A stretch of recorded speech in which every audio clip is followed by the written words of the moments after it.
Hey, what's going on? I'm Sunny Mac.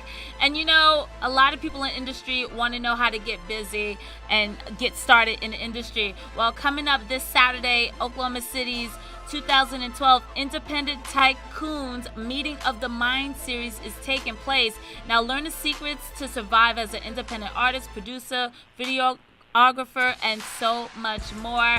I'll give you all the information on that coming up. They're going to have a lot of special guests that's going to be speaking to you on a very intimate level, one-on-one. And right now on the phone with me, I have JT The Bigga Figga. What's up?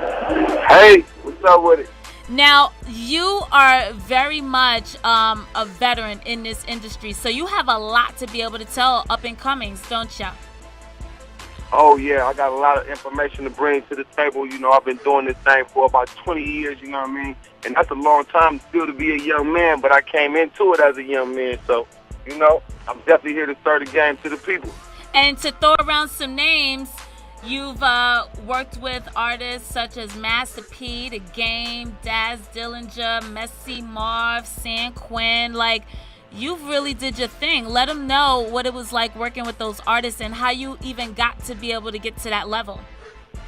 Well, I put my first records out in '92, so that's when the rap thing was still so fresh in the game. But being a young teenager putting out rap music, it kind of gave me an edge that wasn't really readily available. Teenagers putting out records, so I got real popular for being not only an artist but also being able and having the ability to put out rap music and actually get it in the marketplace and turn over a profit.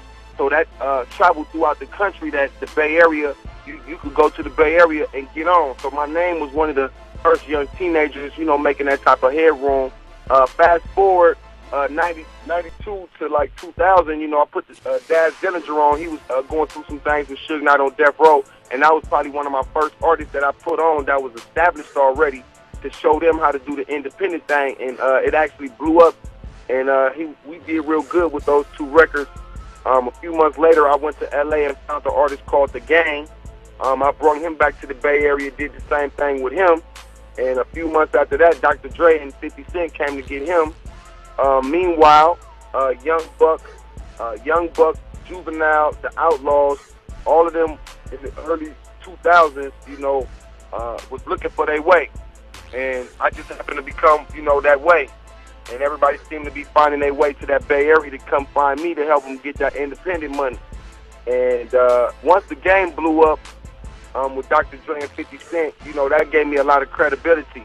Also, Gucci Mane and Zaytoven. Gucci Mane, before he was Gucci Mane, he was signed to my little brother Zaytoven. Zaytoven is my little bro. I'm the one taught him how to make the beats and, put the studio thing together. So Gucci Mane, we could add him in there too because we was distributing and marketing his product before he ever became the guy that everybody knows today. So coming to Oklahoma City will be like a walk in the park in terms of the abilities that I could bring to the table. And Oklahoma City has the right attitude because it's a city that's been overlooked for so long. And I just currently was there a couple weeks ago, and it's a lot of love out there. They show me a lot of love, so I just want to come back and help see something happen. God blessed me with a talent to know how to find talent. And I heard a lot of talent out there in Oklahoma City, so I look forward to seeing, everybody coming on out, whoever trying to make it in the industry. Don't waste time, you know what I mean? Take advantage of the opportunity, especially with somebody like me coming to your city. You know Absolutely. what I mean? 'Cause if you Google my name, you're going to see about 400, 500 pages worth of information for you to go check out. Well, So it's all good. Well, first of all, your Wikipedia is insane right now. Like, I'm looking through all of that. Now, you was mentioning how you started off as a rapper, and then you was independent. You got picked up by a label. Which one would you prefer, independent or being on a label? I would prefer